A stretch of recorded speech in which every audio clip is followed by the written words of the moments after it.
안녕하세요. 저는 김미경입니다. 오늘 여러분께 부끄럽지만 꼭 들려드리고 싶은 이야기가 있어요. 유명 교회의 목사와 재혼했다가 당한 끔찍한 일들. 하루하루 매일이 죽고 싶었던 지옥 같던 그 시절. 지금도 그때를 생각하면 가슴이 찢어질 것이 아프지만 혹시 저와 같은 피해자가 더 생기지 않았으면 해서 용기를 내어 이야기를 시작해 보려고 합니다.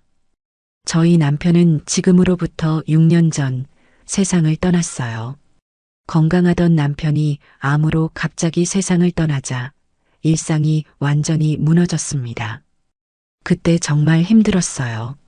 아침에 눈을 뜨면 남편이 없지. 오늘 하루는 또 어떻게 보내지? 이런 생각이 들었어요. TV도 재미없고 밥맛도 없고 하루 종일 가만히 집에 있었어요. 정말 살아있는 건지 죽어있는 건지 모르겠더라고요. 자식들이 곁에 있었다면 괜찮았을 수도 있어요. 하지만 자식들은 저를 돌볼 여유가 없었습니다. 아들 정수는 캐나다에서 국제 결혼해서 정착했고 딸 은영이는 서울에 살았지만 애 키우고 시댁 눈치 보느라 자주 오지 못했죠. 그렇게 하루하루 힘겹게 살아가던 어느 날 유튜브에서 어느 목사의 설교 영상을 보게 됐어요. 박정우 목사라는 분이었는데 목소리가 참 따뜻하고 말씀이 위로가 되더라고요. 외로움도 하나님이 주신 선물입니다. 그 외로움을 통해 우리는 하나님을 더 간절히 찾게 되거든요. 혼자라고 생각하지 마세요. 하나님이 늘 함께하고 계십니다. 그때 그 말씀이 정말 제 마음에 와 닿았어요. 희망도 생겼고요. 나에게도 새로운 시작이 있겠지? 하는 기대감이 들었어요. 그날 밤 정말 오랜만에 편안하게 잠이 들었어요. 그 다음 날도 박정우 목사님 설교를 찾아서 들었어요. 그렇게 매일 저녁 목사님의 설교를 듣는 게 일과가 됐습니다. 그러던 어느 날 직접 교회에 가서 설교를 들어보고 싶다는 생각이 들었어요. 그 교회는 세빛중앙교회라는 곳이었는데 저희 동네에서 가장 큰 교회였어요. 교회도 크고 교인도 많아서 알아보니까 주변 지인 중에 다니는 분들도 꽤 있더라고요. 지인들에게 그 교회에 대해 물으면 목사님 설교 정말 좋다. 방송에도 출연하시고 지역 신문에도 칼럼을 쓰시는 유명한 분이다. 그러니까 믿고 가봐라. 라며 추천을 많이 하더라고요. 그래서 큰 맘 먹고 나이 50 넘어 처음 교회를 갔습니다. 실제로 본 목사님은 유튜브보다 더 멋지더라고요. 70대 나이에도 정말 정정하시고 카리스마도 있으시고 자세도 곧으시고 깔끔하셨습니다.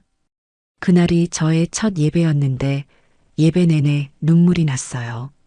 제 마음이 조금씩 이해받는 느낌을 받았습니다. 그리고 그날 목사님과 처음 만났어요.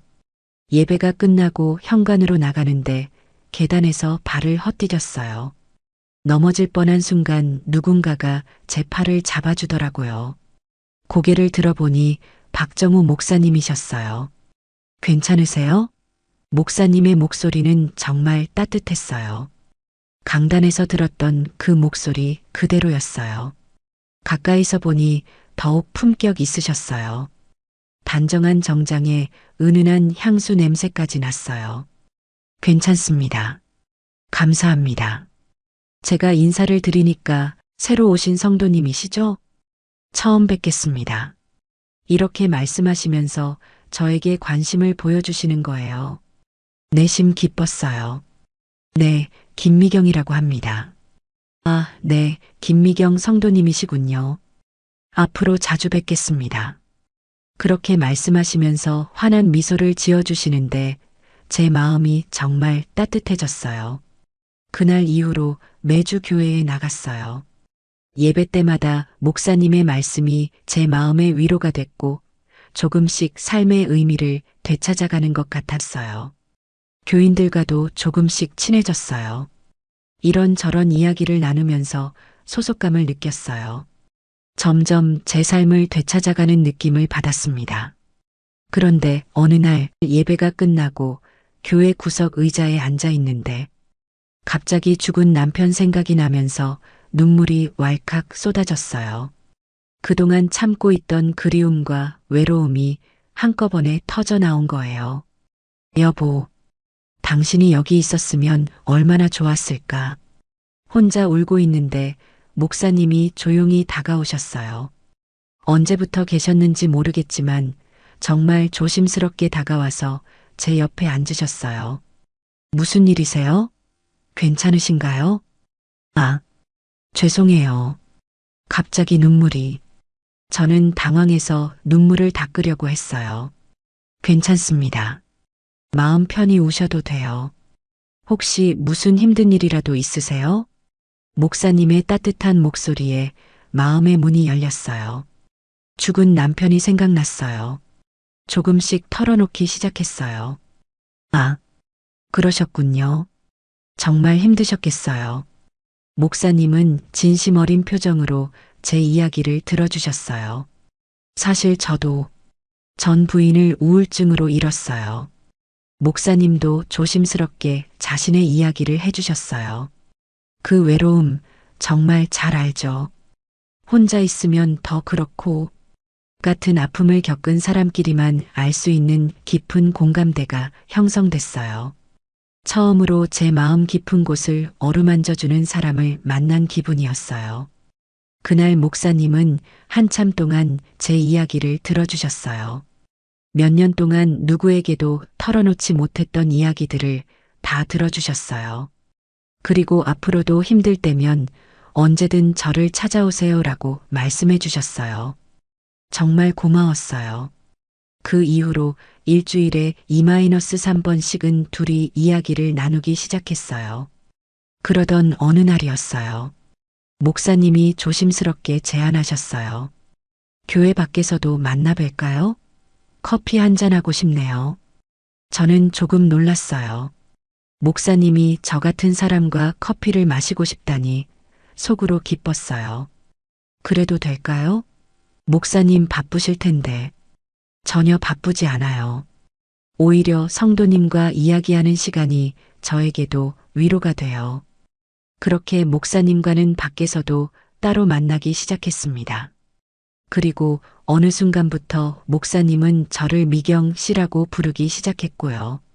그리고 제 마음에도 설레임이 찾아오기 시작했습니다. 목사님을 만날 생각만 하면 가슴이 두근거렸어요. 이 나이에 이런 감정을 느낄 줄이야. 정말 신기했어요. 거울을 보며 옷을 고르는 제 모습이 어색했어요. 이 옷이 나을까, 저 옷이 나을까 하면서 고민하는 게 마치 20대 처녀 같더라고요. 화장도 더 신경 쓰게 되고 미용실에 가서 비싼 돈 주며 머리도 했어요. 미경 씨는 정말 특별해요. 하나님이 보내주신 위로자 같아요. 이런 말씀을 하실 때마다 제 마음이 녹았어요. 그동안 잃어버렸던 여자로서의 설렘을 되찾는 기분이었어요.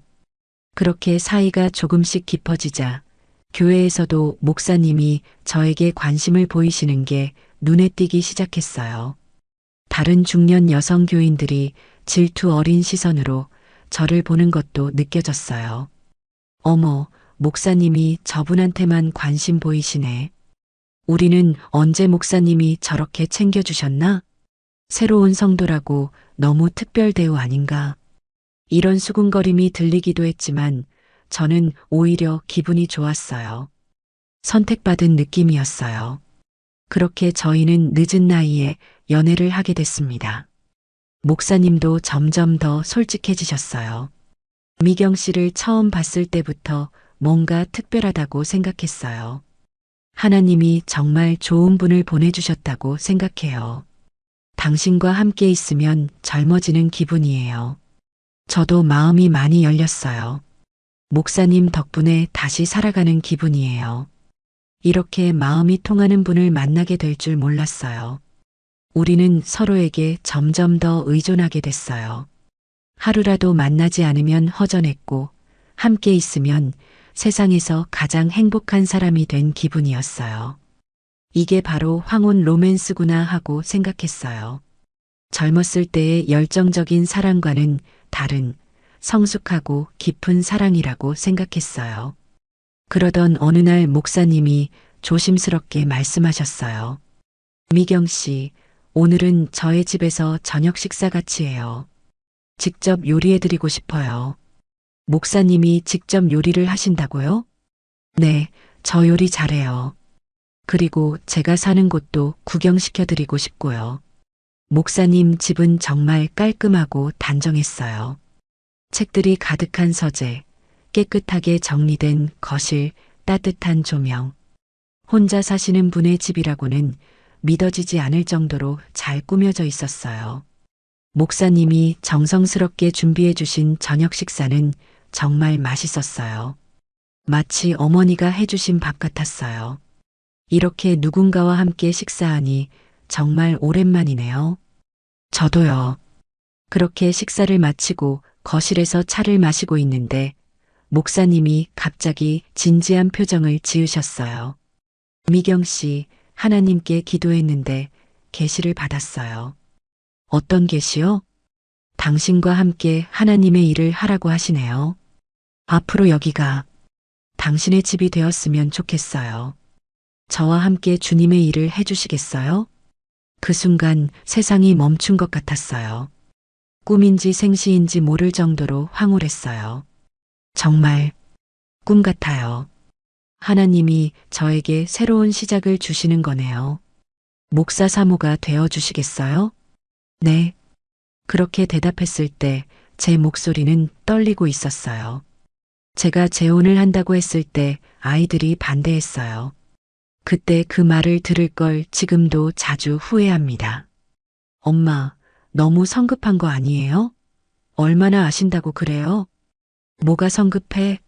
너네가 뭘 안다고 목사님이시고 멋진 분이셔. 엄마, 목사라고 해서 다 좋은 사람은 아니잖아요. 엄마가 너무 외로우셔서 그런 거 아니에요? 너희들은 왜 내 행복을 반대하는 거야? 저는 오히려 화가 났어요. 혼자 사는 게 얼마나 외로운지 알아? 목사님 같은 좋은 분을 또 언제 만나겠어? 내 인생인데 내가 결정할 거야. 그때는 아이들이 저를 이해하지 못한다고 생각했어요. 지금 생각해보면 제가 바보 같았죠. 결국 아이들은 마지못해 수용했어요. 그렇게 저희는 결혼식을 하게 됐습니다. 결혼식은 세빛중앙교회에서 성대하게 치렀어요. 하나님이 맺어주신 거룩한 결합이라는 축복사와 함께 많은 교인들이 축하해 주었어요. 목사님, 정말 좋은 분 만나셨네요. 사모님이 되시니까 더 보기 좋으세요. 이런 축복의 말들을 들으며 정말 행복했어요. 하지만 일부 중년 여성 교인들의 질투 어린 시선도 느껴졌어요. 왜 하필 저 여자가? 우리가 더 오래 다녔는데.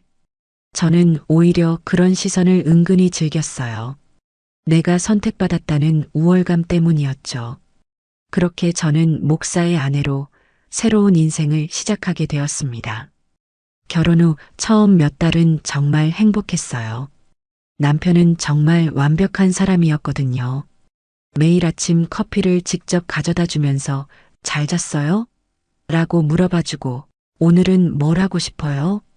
당신이 행복해야 저도 행복해요. 이런 말을 매일 해주셨는데 정말 꿈만 같았어요. 50대가 되어서 이런 대우를 받을 줄이야. 교회에서의 제 위상도 완전히 달라졌어요. 예전에는 그냥 교인 중 한 명이었는데 이제는 사모가 되니까 모든 교인들의 대우가 달라졌어요. 사모님 안녕하세요. 교회에 들어서면 모든 사람들이 인사를 해줬어요. 사모님께서는 어떻게 생각하세요? 교회 행사를 준비할 때도 항상 제 의견을 물어봤어요. 사모님이 계시니까 교회가 더 화기애애해지는 것 같아요. 목사님이 정말 좋은 분을 만나셨어요. 이런 칭찬을 들을 때마다 기분이 좋았어요. 그런 대우를 받을 때마다 기분이 나쁘지 않았어요. 아니, 솔직히 말하면 정말 좋았어요. 하지만 행복은 딱 거기까지만이었습니다. 결혼한 지 3개월쯤 됐을 때였나? 이상하다 싶은 일이 생기기 시작했어요. 그날은 저녁에 오랜만에 친구를 만나러 나가려고 했어요. 꽤 오래전에 약속한 모임이었거든요. 여보, 저 오늘 친구들 만나러 나가요. 네, 이 시간에요? 어디 가시는데요? 목소리 톤이 평소와 달랐어요. 약간 차갑다고 해야 할까? 친구들이랑 저녁 먹기로 했어요. 누구랑요? 예전 동네 친구들이요. 전부터 약속한 거예요. 남편의 표정이 조금 굳어지는 게 느껴졌어요. 목사 부인이 밤에 함부로 돌아다니면 안 되죠. 그 말을 듣는 순간, 너? 하는 생각이 들었어요. 함부로 돌아다닌다니. 친구 만나는 게 함부로 돌아다니는 건가? 그냥 친구들이랑 식사하는 건데요. 사람들이 뭐라고 할까봐 걱정돼서 그래요. 사모님이 밤에 돌아다니는 걸 보면 좋지 않게 생각할 수도 있잖아요. 그때는 이해했어요. 아, 목사 부인이니까 조심해야 하는구나. 체면이 있으니까 그런 거겠지. 그럼 약속 취소할까요? 아니에요. 다음에는 미리 상의해요. 오늘은 일찍 들어오세요. 그렇게 해서 친구들을 만나긴 했는데 마음이 편하지 않았어요. 계속 시간이 신경 쓰이고 일찍 들어가야 한다는 생각에 제대로 즐기지도 못했어요. 집에 돌아와서 남편에게 다녀왔어요 하고 인사했는데 남편이 물어봤어요. 지금 몇 시예요? 시계를 보니 11시였어요. 4시간이나 계셨네요. 그 얘기를 듣는 순간 기분이 이상했어요. 마치 제가 뭔가 잘못한 사람처럼 느껴졌거든요. 친구들이랑 이야기하다 보니까 다음부터는 좀 더 일찍 들어오세요. 그날 밤 잠자리에서 남편은 평소와 달리 말이 없었어요. 기분이 좋지 않은 것 같았어요. 저도 왠지 모르게 미안한 마음이 들었어요. 아, 내가 너무 늦게 들어와서 걱정을 끼쳤구나. 다음부터는 조심해야겠다. 그때는 그런 생각을 했어요. 남편이 저를 걱정해서 그러는 거라고 생각했거든요. 하지만 남편은 점점 더 이상해졌습니다. 여름쯤이었는데 그 주에 친구들과의 약속이 3번 있었어요. 생일 파티, 동창회, 그리고 예전 직장 동료들과의 모임. 어쩔 수 없이 겹친 상황이었어요. 첫 번째, 두 번째는 그냥 넘어갔는데 3번째 모임에서 집에 돌아왔을 때 남편의 반응이 달랐어요. 요즘 친구들하고 너무 자주 만나는 것 같은데 미안해요. 이번 주에만 좀 겹쳤어요. 이제 당분간 그럴 일 없어요. 교회 일에 집중하셔야죠. 그 말이 조금 기분이 이상했어요. 교회 일에 집중한다는 게 친구들을 못 만난다는 뜻인가? 세속적인 친구들과는 거리를 두는 게 좋을 것 같아요. 세속적인 친구들이라니. 그 말을 듣는 순간 좀 기분이 나빴어요. 제 오랜 친구들을 세속적이라고 하다니. 제 친구들 나쁜 사람들 아니에요. 나쁘다는 게 아니라 우리는 이제 하나님의 일을 하는 사람들이니까 그에 맞는 교제를 해야 한다는 거예요. 이렇게 자주 만나고 저녁에 나가고 이건 옳지 않아요. 그럼 아예 친구들을 만나지 말라는 건가요? 아니요. 가끔은 괜찮지만 너무 자주는. 그날 밤 잠자리에 누웠는데 마음이 편하지 않았어요. 뭔가 답답하다는 느낌이 들었어요. 내가 잘못 생각하는 건가? 목사 부인이니까 이런 게 당연한 건가? 하지만 그때까지만 해도 남편을 믿었어요. 그래, 내가 요즘 너무 자주 나가긴 했어. 앞으로 내조 잘해야지. 그 이후로 친구들과의 만남은 줄어들었어요.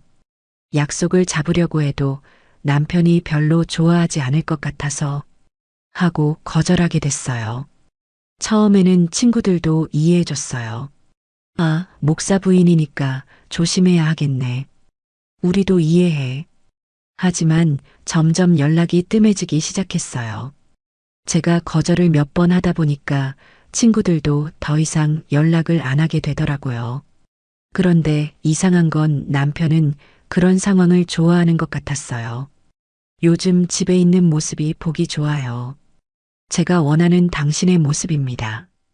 그런 말을 들으면 기분이 좋았어요. 바보같이요. 그러던 어느 날 남편의 본색이 드러난 사건이 일어났습니다.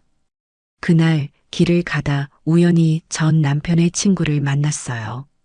얼굴이 익숙해서 누구지 하고 생각해 보니까 전 남편 살아있을 때 자주 만난 남편 직장 동료였어요.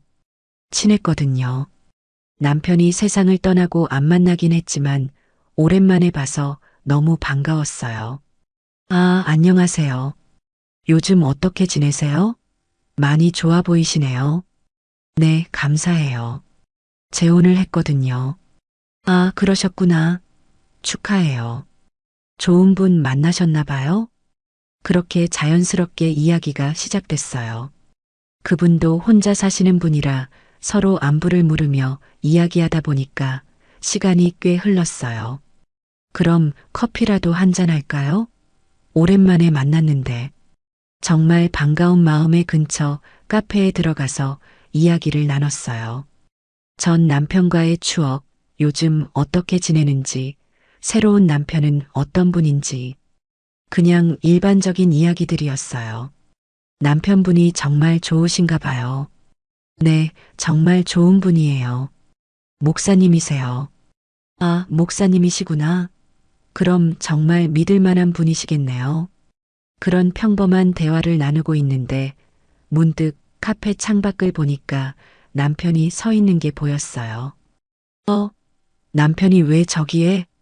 남편과 눈이 마주쳤는데 그때 남편의 표정이 정말 무서웠어요. 처음 보는 차갑고 날카로운 눈빛이었어요. 마치 저를 쏘아보는 것 같았어요. 저는 당황해서 손을 흔들어 인사했는데 남편은 그냥 돌아서서 가버렸어요. 어머, 저분이 남편분이세요? 네. 어떻게 여기까지? 갑자기 불안해졌어요. 남편이 왜 저기 있었을까? 그리고 그 표정은 왜 그렇게 무서웠을까? 저 이만 가봐야겠어요.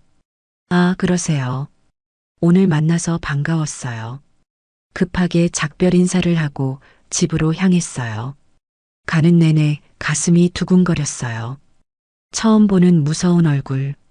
집에 도착했는데 남편이 거실 소파에 앉아서 팔짱을 끼고 저를 기다리고 있는 거예요. 얼굴 표정이 카페에서 봤던 그 무서운 표정 그대로였어요. 어디 갔다 오시는 거예요? 목소리 톤부터 달랐어요.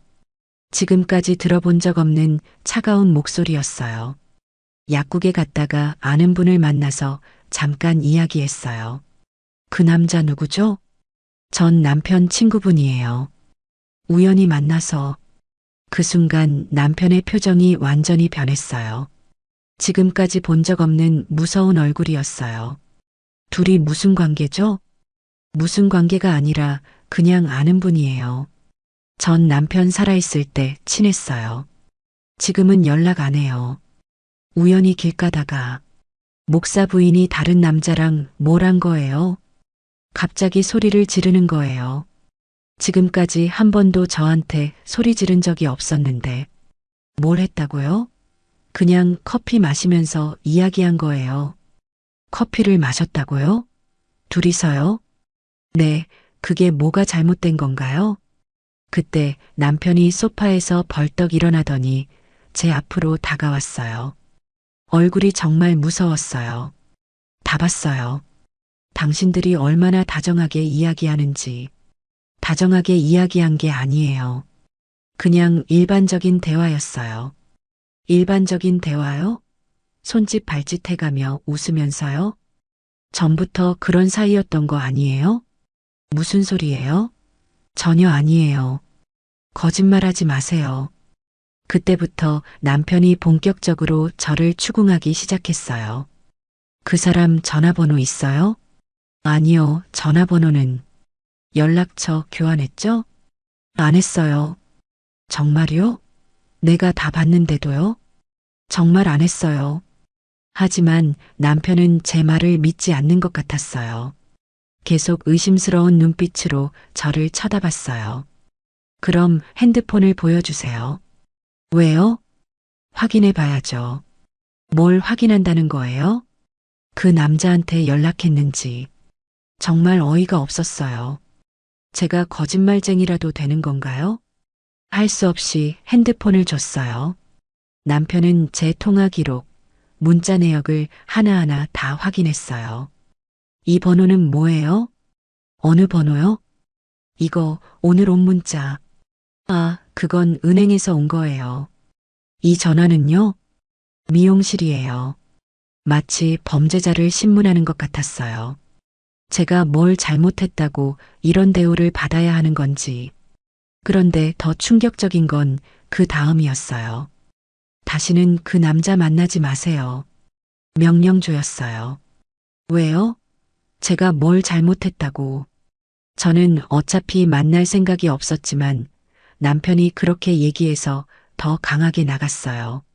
목사 부인이 이런 식으로 행동하면 안 된다고 했잖아요.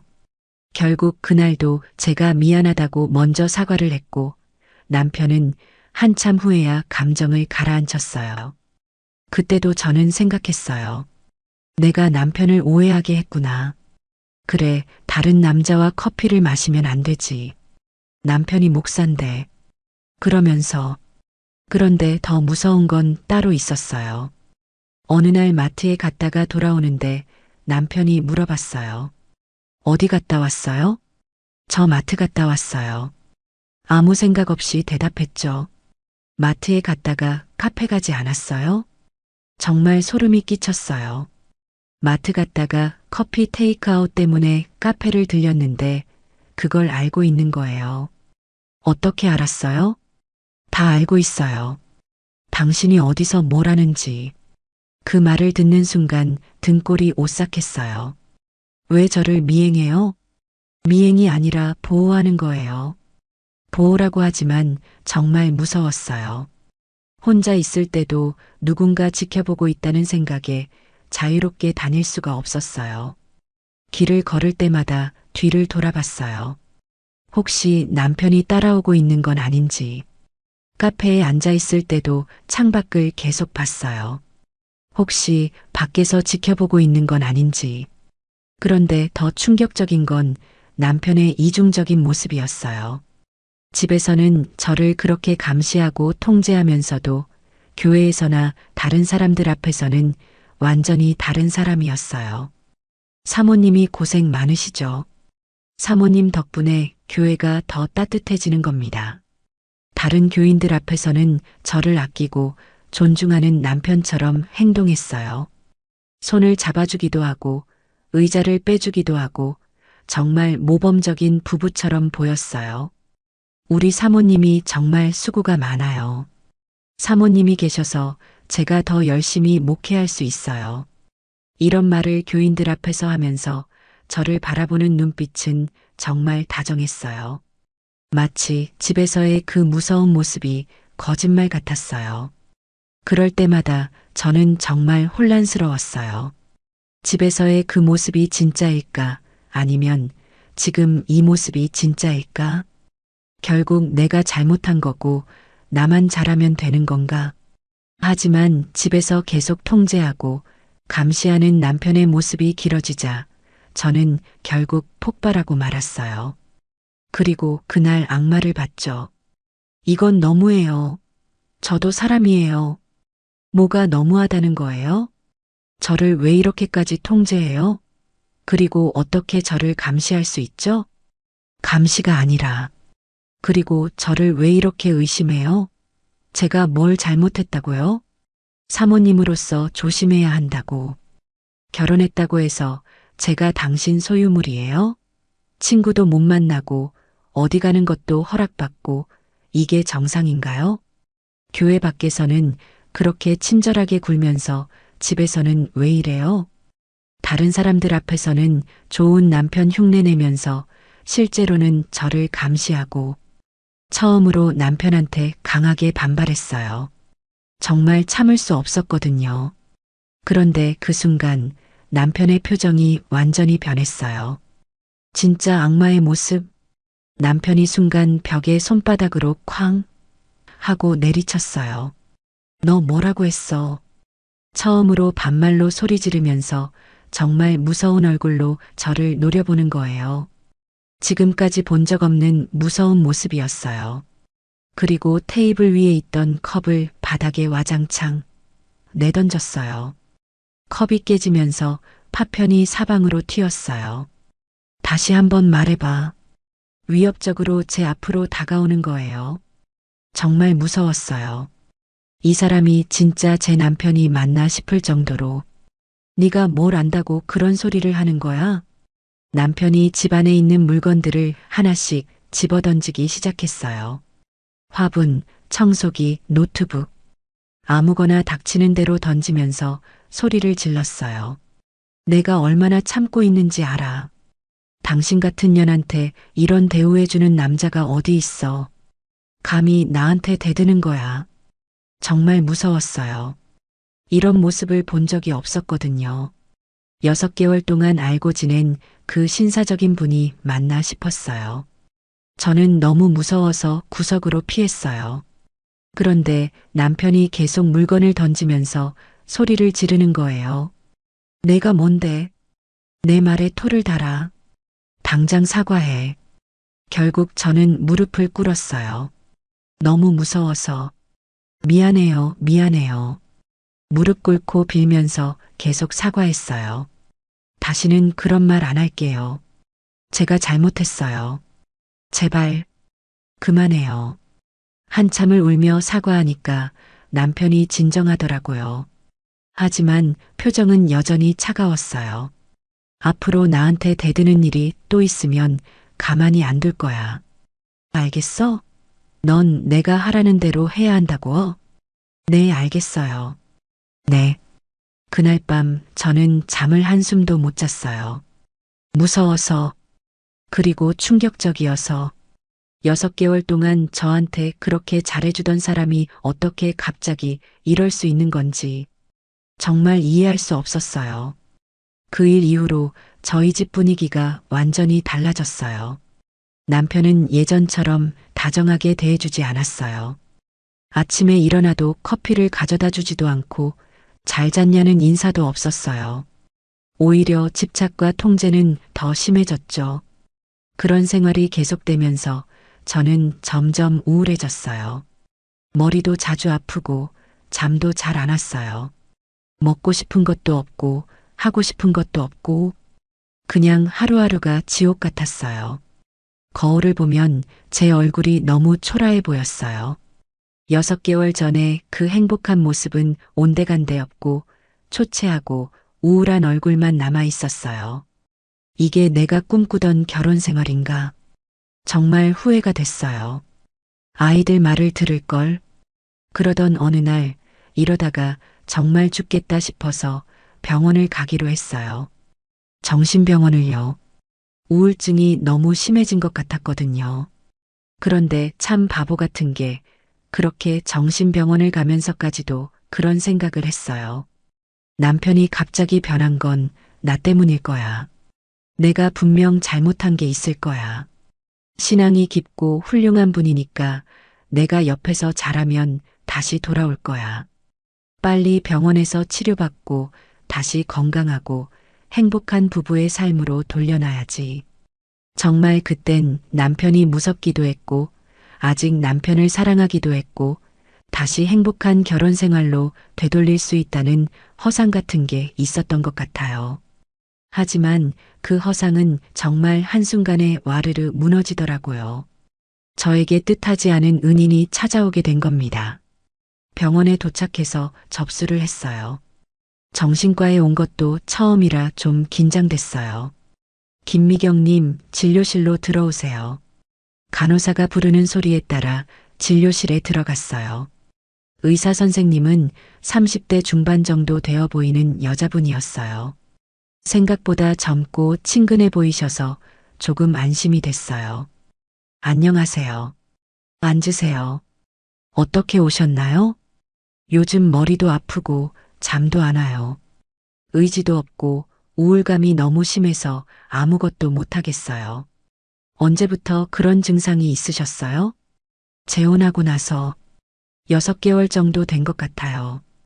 의사 선생님이 차트에 뭔가 적으면서 물어봤어요. 재혼을 하신 후에 증상이 시작됐다고 하셨는데 혹시 스트레스 요인이 있으신가요? 그 질문을 받는 순간 어떻게 대답해야 할지 모르겠더라고요. 남편 얘기를 해야 하나? 하지만 남편을 나쁘게 말하고 싶지는 않았어요. 남편이 조금 까다로우세요. 정말 조심스럽게 말했어요. 어떤 면에서 까다로우시다는 건가요? 어디 가는지 자꾸 물어보시고 다른 사람들도 잘 못 만나게 해요. 그런데 요즘 교회 일이 바빠서 그러실 거예요. 목사님이시거든요. 그때도 남편을 변호했어요. 그 순간 의사 선생님의 눈빛이 변했어요. 목사님이라고 하셨나요? 네, 남편이 목사예요. 혹시 남편분 성함이 박정우 목사님은 아니시죠? 저는 당황했어요. 어떻게 남편의 이름을 알지? 맞아요. 어떻게 아셨어요? 혹시 세빛중앙교회 다니세요? 못 본 것 같은데. 그 순간 의사 선생님의 표정이 완전히 변했어요. 얼굴이 하얘지면서 숨을 크게 들이마시는 거예요. 잠깐만요. 뭔가 심각한 표정이 되시더라고요. 제가 뭔가 잘못 말한 건가 싶었어요. 선생님, 무슨 문제라도 있나요? 의사 선생님은 한참을 고개 숙여 고민하다가 겨우 고개를 들고 말씀하셨어요. 저는 그 사람의 딸입니다. 그 말을 듣는 순간 머리가 하얘졌어요. 네, 뭐라고요? 제가 선생님의 남편, 박정우 목사의 딸입니다. 그런데 재혼을 했다고요? 의사 선생님이 경악하는 표정을 지었어요. 저는 이 상황이 무슨 상황인지 도저히 이해가 안 됐습니다. 네, 6개월 전에. 그런데 어떻게 딸이 어머니한테 그런 짓을 해놓고 또 다른 여자와 어머니라고요? 목사님의 전 부인은 죽었다고. 아니요. 어머니는 죽지 않았어요. 살아계시고 저와 함께 살고 있어요. 그 말을 듣는 순간 정말 세상이 무너지는 것 같았어요. 남편이 전 부인이 우울증으로 죽었다고 했는데 거짓말이었다는 거예요? 네, 그 사람이 거짓말한 거예요. 의사 선생님의 손이 떨리고 있었어요. 분노로 온몸이 떨리는 것 같았어요. 그때까지도 저는 아직도 상황을 제대로 파악하지 못했어요. 너무 충격적이어서 머리가 제대로 돌아가지 않았거든요. 잠깐만요. 그럼 제 남편이 거짓말을 했다는 건가요? 의사 선생님은 제게 충격적인 이야기를 들려줬어요. 그 이야기를 듣고 모든 게 이해됐습니다. 그 사람은 원래 지방의 작은 교회에서 목사를 했어요. 거기서 어머니와 저를 학대했고요. 학대라니요? 어머니를 때리고 감금하고 정신적으로 괴롭혔어요. 저한테도 마찬가지였고요. 어머니가 다른 사람들과 만나는 것도 막고 외출도 못하게 하고 그 말을 듣는 순간 소름이 끼쳤어요. 지금 제가 당하고 있는 일과 똑같았거든요. 어머니와 제가 더 이상 참을 수 없어서 함께 도망쳤어요. 도망쳤다고요? 네, 밤에 몰래 짐을 싸서 도망쳤어요. 그럼 남편은? 그 사람은 저희가 도망간 후에 서울로 올라와서 완전히 새로운 삶을 살았어요. 그리고 사람들한테 존경받는 목사가 되었죠. 정말 믿을 수 없는 이야기였어요. 아내는 우울증으로 자살했고 딸은 애초에 없었다? 다 거짓말입니다. 자신의 잘못된 과거를 완전히 삭제해버린 거죠. 그럼 어머니는 정말 살아계신 거예요? 네, 저와 함께 살고 있어요. 그렇게 도망쳐 나온 후에 자신의 삶을 사셨어요. 변호사가 되어 많은 사람들을 돕고 저한텐 한없이 자랑스러운 어머니입니다. 그런 어머니를 괴롭혔던 그 사람이 이렇게 다시 나타나다니. 저희는 그냥 그 사람 일은 잊고 새로운 인생을 살려고 했어요. 다시는 그때 일을 떠올리고 싶지 않았거든요. 이 근처 교회에서 목사 일을 한다고는 들었지만 실제로 이렇게 눈앞에 나타날 줄은. 그럼 제 남편이 재혼한 것도 모르셨던 거예요? 전혀 몰랐어요. 저희는 그 사람과 완전히 인연을 끊고 살았거든요. 제가 이 병원에서 일한다는 것도 그 사람은 모르고 당신이 여기 올 줄도 몰랐어요. 정말 운명 같은 만남이에요. 그 말을 듣는 순간 하늘이 도왔다 싶었습니다. 저에게 마지막 기회를 주는 거라고요. 의사 선생님은 본인의 이름을 말하면서 제 손을 잡고 말했어요. 제 이름은 이지연입니다. 당신이 지금 무슨 일을 겪고 있고 어떤 상황인지 너무 잘 알아요. 어머니도 당신과 똑같은 일을 겪으셨어요. 그 말을 듣는 순간 눈물이 났어요. 난 혼자가 아니었구나. 누군가 나를 알아주는 사람이 있구나. 어머니께 말씀드려도 될까요? 어머니가 당신을 만나고 싶어 하실 것 같아요. 그 말을 듣는 순간 가슴이 두근거렸어요. 무서우면서도 희망이 생기는 느낌이었어요. 만날 수 있나요? 물론이에요. 하지만 남편이 알리면 안 되죠. 비밀로 해야 해요. 그렇죠. 남편이 알면 큰일 날 거예요. 언제 만날 수 있을까요? 내일 오후는 어떠세요? 어머니 집에서요. 네, 가겠어요. 그렇게 약속을 했어요. 정말 떨렸지만 꼭 만나야 할 것 같았어요. 만나면 이 지옥 같은 상황이 해결될 것 같았어요. 다음 날 오후 약속한 시간에 지연 씨가 알려준 주소로 찾아갔어요. 아파트 단지 안에 깔끔한 집이었어요. 초인종을 누르는데 손이 떨렸어요. 안녕하세요. 문을 열어준 분이 바로 이순희 씨였어요. 67세라고 하셨는데 나이에 비해 정말 단정하고 지적인 인상이었어요. 옷차림도 깔끔하고 무엇보다 눈빛이 날카롭고 똑똑해 보이셨어요. 김미경 씨죠? 지연이한테 이야기 들었어요. 들어오세요. 집안은 정말 깨끗하고 책이 많았어요. 법률 서적들이 서재에 가득 꽂혀 있는 게 보였어요. 앉으세요. 차 끓여 드릴게요. 이순희 씨는 차를 준비하시면서 말했어요. 지연이한테 들었는데 정말 충격이었어요. 그 사람이 또 그 말을 하실 때 목소리가 떨리는 게 느껴졌어요. 차를 마시면서 이순희 씨가 말씀하셨어요. 저도 똑같이 당했어요. 당신이 지금 겪고 있는 일들, 저도 다 겪었어요. 그 말을 듣는 순간 눈물이 났어요. 정말 저와 똑같은 일을 겪으신 분이 있다니. 처음에는 정말 좋은 사람인 줄 알았어요. 신사적이고 배려심 많고. 그런데 결혼하고 나서 완전히 달라졌죠. 네, 저도 그랬어요.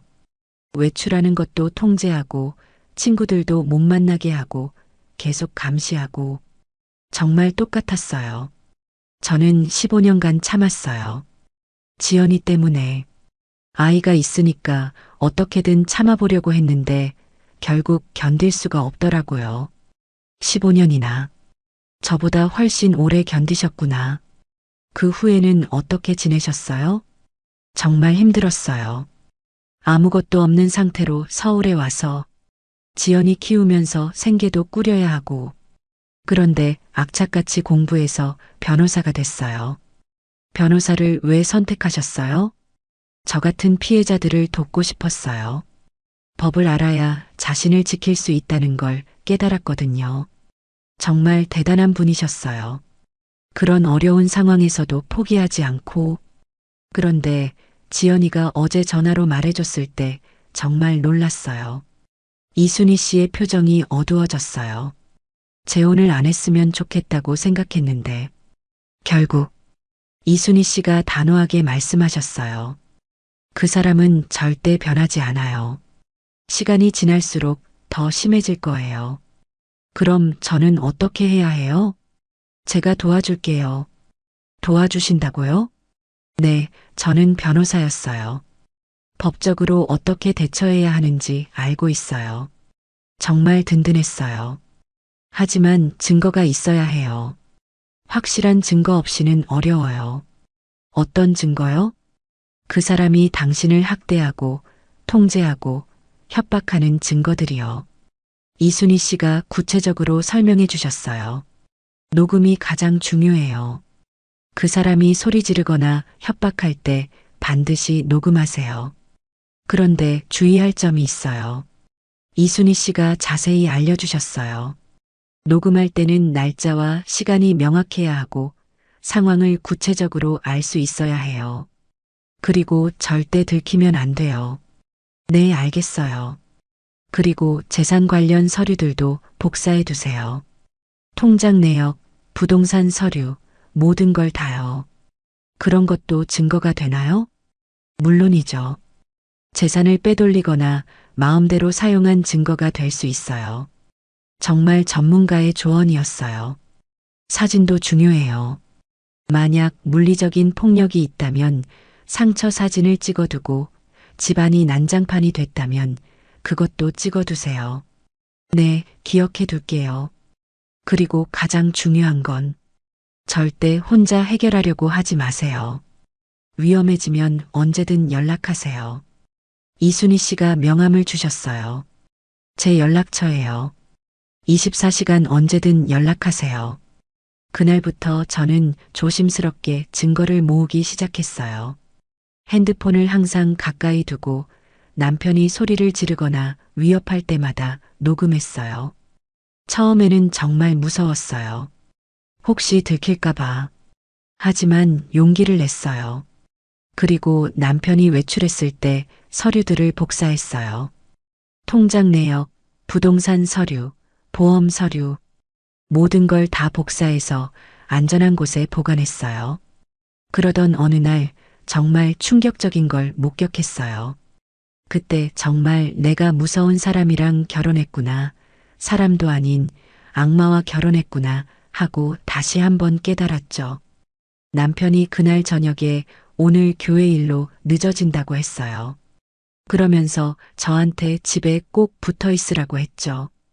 저는 그렇게 집에 있었는데 갑자기 먹던 약이 떨어진 게 생각나서 잠시 약국에 나갔어요.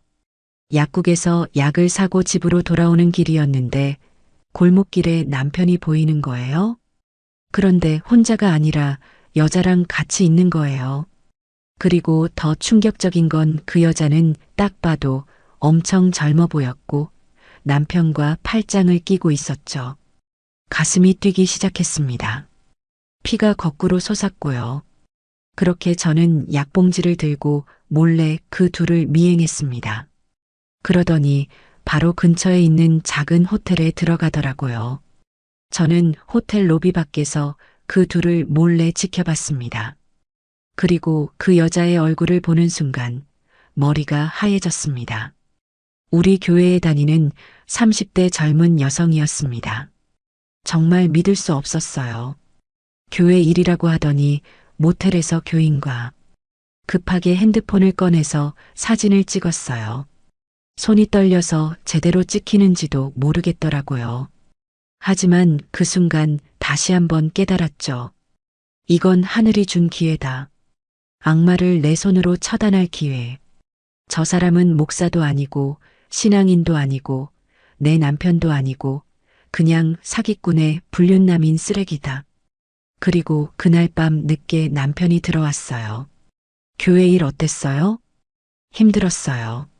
장로들과 중요한 문제를 논의해서 거짓말을 하는 거예요. 뻔뻔하게 거짓말을. 그때 정말 이 사람에 대한 마지막 남은 작은 믿음마저 사라져버렸습니다. 다음 날 이순희 씨에게 전화했어요. 어제 충격적인 걸 봤어요. 무슨 일이에요? 남편이 교인과 모텔에 들어가는 걸 봤어요. 정말요? 사진은 찍었어요? 네, 찍었어요. 잘했어요. 이 사람은 진짜 악마예요. 그러게요. 목사라는 직업을 이용해서 사람들을 속이는 거죠. 이순희 씨도 분노하시는 게 느껴졌어요.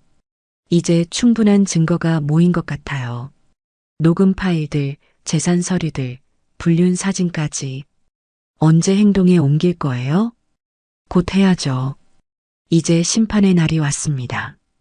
그리고 시간이 흘러 운명의 주일. 일요일 아침 평소처럼 남편과 함께 교회에 갔어요. 남편은 아무것도 모르고 평소와 똑같이 행동했어요. 교회에 도착해서 예배가 시작됐어요. 800명이 넘는 교인들이 가득 찬 예배당이었어요. 평소와 똑같은 풍경이었지만 제 가슴은 두근거렸어요. 이순희 씨와 지연 씨는 뒤쪽에 앉아 있었어요. 저와 눈이 마주쳤을 때 고개를 끄덕여 줬어요. 준비됐다는 신호였어요. 남편이 강단에 올라가서 설교를 시작했어요. 교인들은 아멘하며 고개를 끄덕였어요. 설교가 거의 끝나갈 때쯤 저는 자리에서 일어났어요. 잠깐만요. 제 목소리가 예배당 전체에 울렸어요. 800명의 시선이 모두 저에게 쏠렸어요. 남편이 강단에서 저를 보며 당황한 표정을 지었어요. 여러분이 믿는 목사의 정체를 알려드리겠습니다. 예배당이 순간 조용해졌어요. 모든 사람들이 무슨 일인지 모르겠다는 표정이었어요. 이 사람은 목사가 아닙니다. 사기꾼입니다. 무슨 소리를? 남편이 당황해서 소리쳤지만 저는 계속했어요. 이 사람은 저를 속이고 학대하고 다른 여자들과도 관계를 맺고 있었습니다. 예배당이 술렁이기 시작했어요. 사모님이 갑자기 왜 저러시지? 교인들이 수군거렸어요. 그때 예배당 뒤쪽에서 이순희 씨가 일어나서 앞으로 걸어 나왔어요. 지연 씨도 함께요. 모든 사람들이 그 두 사람을 바라봤어요.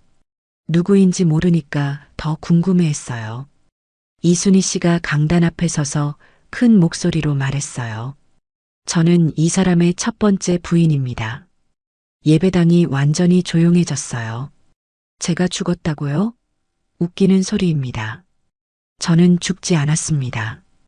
그 순간 교인들이 충격을 받았어요. 혼란스러워하는 목소리들이 여기저기서 들렸어요.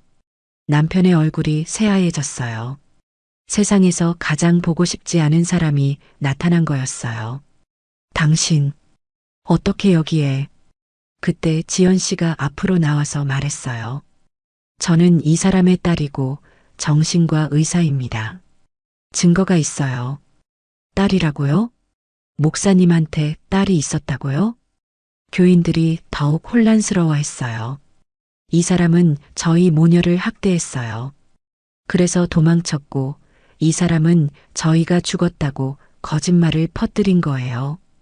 그리고 서울로 올라와서 완전히 새로운 신분으로 성공한 목사가 된 겁니다. 지연 씨의 증언에 교인들이 충격을 받았어요. 점점 하나 둘 믿기 시작하는 사람들이 늘어났어요. 그 순간 저는 핸드폰을 꺼내서 녹음 파일을 틀었어요. 남편의 목소리가 예배당에 울렸어요. 뭐라고 했어? 다시 한번 말해봐. 컵 깨지는 소리, 물건 던지는 소리. 당신 같은 년한테 이런 대우해주는 남자가 어디 있어? 평소 교인들이 들어본 적 없는 무서운 목소리였어요. 예배당이 완전히 조용해졌어요. 모든 사람들이 충격을 받은 표정이었어요. 그리고 저는 불륜 사진을 보여줬어요. 30대 교인과 호텔에 들어가는 남편의 모습. 이 여자는 우리 교회 성도입니다. 교회 일한다고 거짓말하고 이런 짓을 하고 있었어요. 이제 모든 교인들이 진실을 받아들이기 시작했어요. 우리가 속았구나. 이런 사람이었다니. 분노의 목소리들이 터져 나왔어요. 남편이 처음에는 변명을 시도했어요. 이건 오해예요. 여러분, 저를 믿으세요. 하지만 증거 앞에서는 변명이 통하지 않았어요. 점점 다급해진 남편이 소리를 지르기 시작했어요. 하지만 교인들은 더 이상 믿지 않았어요. 그만하세요. 20년간 우리가 뭘 믿고 있었던 거예요? 교인들의 분노가 폭발했어요. 마지막에는 남편의 추한 본성이 완전히 드러났어요. 다들 나를 배신하는 거야? 내가 얼마나 이 교회를 위해 희생했는데. 배은망덕한 것들. 신사적이던 가면이 완전히 벗겨진 순간이었어요. 나가세요. 교인들이 남편을 교회에서 쫓아냈어요. 남편이 나가고 잠잠해지자 교인들이 저에게 다가왔어요. 사모님, 정말 고생 많으셨어요. 왜 혼자 이런 고통을 참으셨어요? 진심 어린 위로의 말들이었어요. 앞으로 저희가 도와드릴게요. 그때 깨달았어요. 교인들의 그 반응은 사실 의외였어요. 저는 그렇게 하고 그 교회를 떠날 생각이었거든요. 하지만 그때, 아, 진짜 신앙이란 이런 거구나. 어려울 때 함께 해주고, 위로해주고, 도와주는 것이 진정한 교회구나. 남편 때문에 교회를 떠나야 하나 걱정했는데, 오히려 교인들이 저를 따뜻하게 감싸줬어요. 그 이후, 이순희 씨의 도움으로 남편을 고발했습니다. 사기, 협박, 재산 갈취, 불륜. 여러 가지 죄목이었어요. 법정에서 남편은 모든 죄를 인정할 수밖에 없었어요. 증거가 너무 확실했거든요. 피고인 박정호는 사기 및 협박 혐의로 징역 3년을 선고한다. 또한 피해자에게 손해배상금을 지급하라. 드디어 정의가 실현된 순간이었어요. 사건이 해결된 후에야 아이들이 찾아왔어요. 정수는 캐나다에서 급히 돌아왔어요. 엄마, 왜 혼자 이런 고생을 하셨어요? 저한테 말씀하셨어죠. 미안해. 엄마가 잘못한 게 아니에요. 그 사람이 나쁜 거죠. 은영이도 눈물을 흘리며 말했어요. 엄마, 앞으로는 혼자 해결하려고 하지 마세요. 저희가 있잖아요. 그래, 앞으로는 너희들과 상의할게. 그때 깨달았어요. 자녀들과의 소통이 얼마나 중요한지, 가족의 사랑이 가장 소중한 거였다는 걸. 그리고 이순희 씨 모녀와는 깊은 우정이 생겼습니다. 같은 아픔을 겪었기 때문에 서로를 더 잘 이해할 수 있었어요. 이제 정말 자유로워졌네요. 네, 정말 오랜만에 마음이 편해요. 앞으로 자주 만나요. 우리는 이제 가족 같은 사이예요. 지연 씨도 정기적으로 제 상담을 해주기로 했어요. 트라우마 치료를 받으면서 마음의 상처를 조금씩 치유해 나갔어요. 그리고 새빛중앙교회는 새로운 목사님을 모셨습니다. 정말 선량하고 겸손한 분이셨어요. 교인들은 저를 계속 따뜻하게 대해줬어요. 그동안 정말 힘드셨을 텐데. 이제는 평안하시죠? 네, 정말 감사해요. 그렇게 교회에서 진정한 치유를 받았어요. 하나님의 사랑이 무엇인지, 진정한 신앙 공동체가 무엇인지 알게 됐어요. 이제 저는 정말 자유로워졌습니다. 친구들과도 다시 연락하기 시작했고, 교회도 잘 다니고, 제가 하고 싶은 것 마음껏 하며 살아가고 있습니다. 지금도 가끔 그때 일을 생각해요. 정말 악몽 같았던 시간들. 하지만 그 경험을 통해 많은 걸 배웠어요. 이제 진짜 제 인생을 살아가겠습니다. 아이들과 더 가까워졌고, 진정한 친구들을 알게 됐고, 교회 공동체의 참된 사랑도 경험했어요. 그리고 무엇보다 저와 같은 피해자가 더 이상 생기지 않기를 바라요. 제 이야기를 통해서 다른 분들이 조금이라도 도움받으셨으면 좋겠어요. 나이가 들어서 새로운 사랑을 찾는 것은 정말 소중한 일이에요. 하지만 조심해야 해요. 너무 외롭다고 해서, 너무 급하다고 해서 판단을 흐리면 안 돼요. 지금까지 제 얘기를 들어주셔서 감사합니다.